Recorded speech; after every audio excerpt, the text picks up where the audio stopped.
भलस वाला जोरे मिले खातिर जे पहले नहीं चुपे चोरे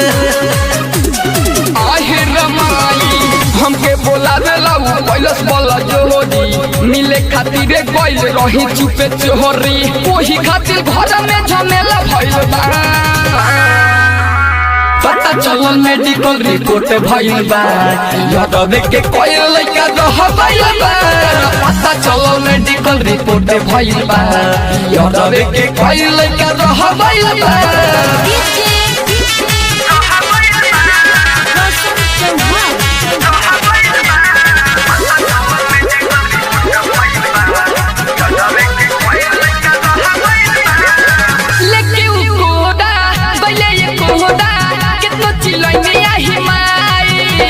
चलले ना सुनले उ कइले बवाई ओखदे उ खेत रहे कइले जोताई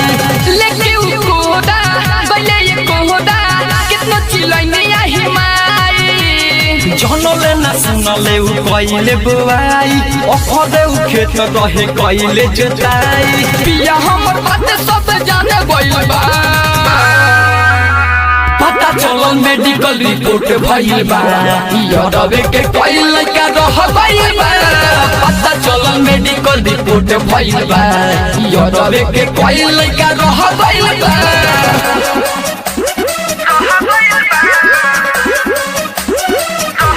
digital recording studio KR Mathia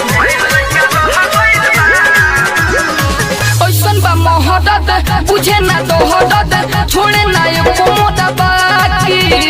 रहो संसा के से जब से देखले बाया की मद के यंग मोरा बिहल बदागी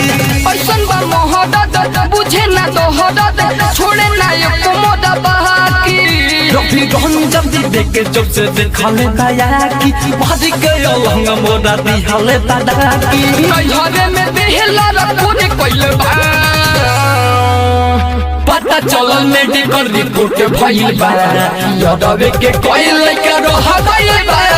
पता चलल मेडिकल रिपोर्ट भइल बा यादव के कोई लइका रह गइल बा हमके बोलावेला उ भलस वाला जोरे मिले खातिर जे पहले नहीं चुपे चोरे